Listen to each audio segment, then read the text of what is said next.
In 1992, the world record transfer fee was around £5 million. By 2001, it had crossed 100 million for the first time. By 2017, a single player moved for €222 million. That's not inflation, that's not hype, that's a complete restructuring of how football's money flows and where it ends up. The fees didn't get ridiculous by accident. They got ridiculous because of decisions made in boardrooms, television negotiation rooms, and regulatory offices that most fans never think about. And once you understand the actual chain of causes, the numbers start to make a strange kind of sense. The story really starts with television money. In the early 1990s, the Premier League was formed and almost immediately signed a landmark deal with satellite broadcaster Sky B. It was worth significantly more than anything English football had seen before. And crucially, it signaled something to the rest of the world: that football broadcasting rights were massively undervalued. Over the following decades, rights deals across Europe grew exponentially. Domestic deals got bigger. Then international deals got bigger on top of that. Broadcasters competed aggressively for rights because football delivered something increasingly rare in the streaming era: large audiences watching live at a specific time that you cannot skip or delay. That scarcity made football rights more valuable every cycle. And as the rights money grew, it flooded into clubs as revenue.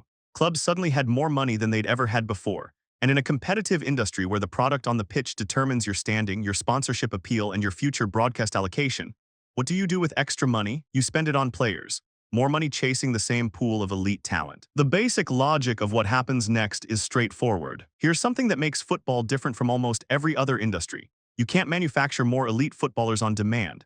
In most markets, if demand rises and prices go up, supply eventually increases to meet it. Companies build more factories, more people enter the profession, the market adjusts. Football doesn't work that way. The number of genuinely world-class players at any given time is fixed. Development takes 15 to 20 years. You cannot accelerate it by throwing money at academies alone. The elite talent pool grows slowly, organically, and unpredictably. So when broadcast money started multiplying, the amount of available money grew far faster than the supply of top players.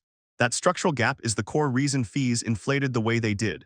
When 20 clubs are all chasing the same 10 players who can genuinely change a Champions League campaign, the price for each of those 10 players goes up dramatically. Not because the players are overpriced in any abstract sense, but because the competition for finite supply is intense and the buyers have deep pockets.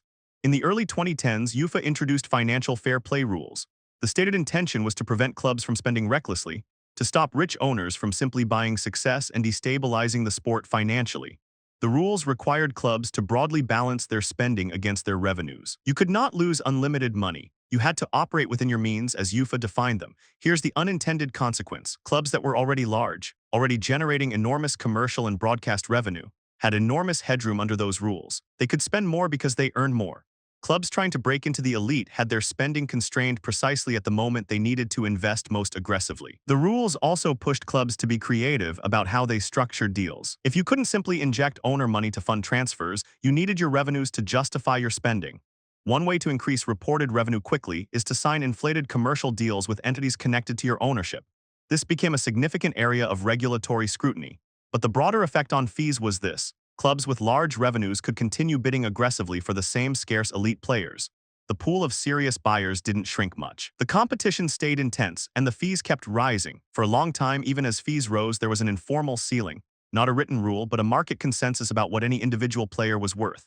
Then 2017 happened. Paris Saint-Germain triggered Neymar's release clause at Barcelona, €222 million, paid in full, instantly. A release clause is a contractual provision written into a player's deal that allows any club to sign them by paying a fixed, predetermined fee. Barcelona had included one in Neymar's contract, likely assuming no club would ever actually pay it. PSG did. That single transaction didn't just break a record, it broke the psychological framework that the whole market had been operating in. Because once a player had sold for that number, every negotiation above it shifted. Clubs with elite players started inserting larger release clauses or demanding larger fees in negotiations. Because the market had demonstrated it could bear those numbers, players and their agents used the Neymar benchmark to push valuations up across the board. Clubs trying to buy used it to justify paying fees that would have been unthinkable 2 years earlier.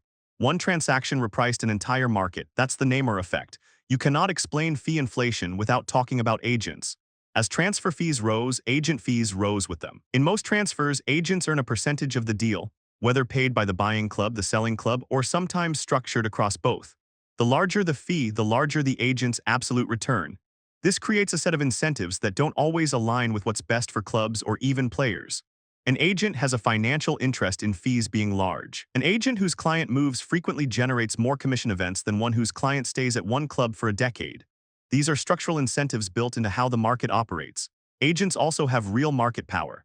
A top agent representing multiple elite players can influence where those players are willing to go, what contract terms they'll accept, and how hard negotiations run. Clubs competing for the same player through the same agent are, in a sense, in competition with each other in a process the agent has meaningful control over. This doesn't mean agents are villains. They're operating rationally within the incentive structure they're given. But understanding their role explains why negotiations often escalate in ways that seem irrational from the outside. There's a financial mechanism that most fans don't know about, but it's central to why clubs can spend the way they do without their accounts immediately collapsing. When a club pays a large transfer fee, they don't record the entire cost in 1 year. They spread it across the length of the player's contract. This is called amortization. So a significant fee paid for a player on a 5-year deal appears in the accounts as a much smaller annual cost across those 5 years. This means a club's single-year reported losses look far more manageable than the raw transfer spending would suggest.